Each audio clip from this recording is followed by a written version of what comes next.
নমস্কাৰ সকলোকে স্বাগতম জনাইছোঁ। আজি এই ভিডিঅ'টোত মই বাতৰি কাকতৰ বিষয়ে এখন ৰচনা আগবঢ়াইছোঁ। আশা কৰোঁ সকলো শ্ৰেণীৰ ছাত্ৰ ছাত্ৰীৰ বাবে এই ৰচনাখন উপযোগী হ'ব। আজি এই ৰচনাখনত মই কেইবাটাও ভাগত ভাগ কৰি লৈছোঁ যাতে ছাত্ৰ ছাত্ৰীসকলৰ বুজাত সুবিধা হয়। আৰু প্ৰথমতে মই ভূমিকাৰে আৰম্ভ কৰিম। আহকচোন তেনেহ'লে আজি এই ভিডিঅ'টো আৰম্ভ। ভূমিকা। অতীজৰে পৰা যোগাযোগ আৰু প্ৰচাৰৰ কাৰণে মানুহে বিভিন্ন উপায় অৱলম্বন কৰি আহিছে। দেশ বিদেশত ঘটি থকা ঘটনাৰাজিৰ বিৱৰণ ছপাই প্ৰচাৰ কৰা কাকতবোৰক বাতৰি কাকত বোলে। এসময়ত বাতৰি কাকতবোৰে প্ৰচাৰ মাধ্যমৰ একমাত্ৰ আহিলা। ইয়াৰ ইতিহাস। আজিৰ পৰা 2000 বছৰৰ আগতে যীশুখ্ৰীষ্টৰ জন্মৰ 59 বছৰৰ পূৰ্বে ৰোমান সম্ৰাট জুলিয়াছ চিজাৰৰ দিনত পৃথিৱীত প্ৰথম বাতৰি কাকত প্ৰচাৰ হৈছিল।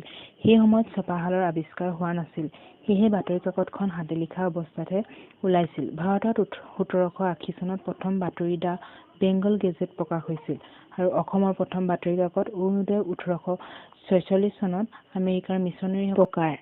বাতৰি কাকতসমূহক দৈনিক, সান্ধ্য বাতৰি, অৰ্ধ সাপ্তাহিক মানে 3 দিনীয়া, সাপ্তাহিক, পষেকীয়া মানে 15 দিনীয়া, মাহেকীয়া আদি ভাগত ভগোৱা হয়। সংবাদৰ বাহিৰেও এইবোৰত গল্প, কবিতা, প্ৰবন্ধ আদি শিতানৰ পৰিচালনা। অভিজ্ঞ বিত্তবান লোকেহে বাতৰি কাকত প্ৰকাশৰ প্ৰতিষ্ঠান চলাব পাৰে।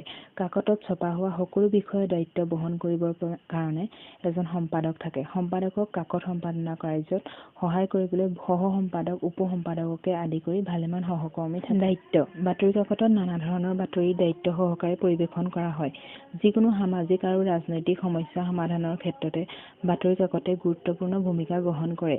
বাতৰি কাকত স্বাধীন আৰু নিৰপেক্ষ প্ৰচাৰ মাধ্যম, সেয়েহে ইয়াৰ দায়িত্ব অসীম আৰু দেশৰ মংগল হোৱা ধৰণে নিজ সেৱা আগবঢ়াব লাগে। উপকাৰিতা। বাতৰি কাকতসমূহে আমাক নিজৰ দেশৰ আৰু বাহিৰৰ দেশৰ নতুন নতুন ঘটনাসমূহৰ বাতৰি আনি দিয়ে। নিজৰ ঠাইতে থাকিও বাতৰি কাকতৰ সহায়ত মানুহে দেশৰ বাতৰি জানিব পাৰে আৰু আলোচনী কাকতসমূহেও মানুহক সাহিত্য ৰচনা আৰু অধ্যয়নৰ সুবিধা দিয়ে। আৰু ব্যক্তিগত, সামাজিক বা চৰকাৰী কোনো জাননী বাতৰি কাকতৰ সহায়ত কম খৰচতে প্ৰচাৰ কৰিব পাৰি। উপকাৰ। বাতৰি কাকতত মিছা বাতৰি প্ৰকাশ হ'লে ব্যক্তি বা সমাজ বা দেশৰ বহু অপকাৰ হ'ব পাৰে। মিছা বাতৰি বা উৰা বাতৰিৰ ফলত কেতিয়াবা অপ্ৰীতিকৰ ঘটনাও হ'ব পাৰে। সেয়েহে বাতৰি কাকতত প্ৰকাশ পোৱা বাতৰি কাকতবোৰৰ সত্যতা আছে নাই সেই কথা আমি বিচাৰ কৰি চাব লাগে। সামৰণি। বাতৰি কাকতত সম্পাদকৰ লিখনিয়ে দেশ বা সমাজ সংস্কাৰত তৰোৱালৰ দৰে কাম কৰে। ইয়াত শুদ্ধ বাতৰি পৰিৱেশনে দেশ, সমাজ, ব্যক্তি সকলোৰে বাবে মংগলজনক। ধন্যবাদ।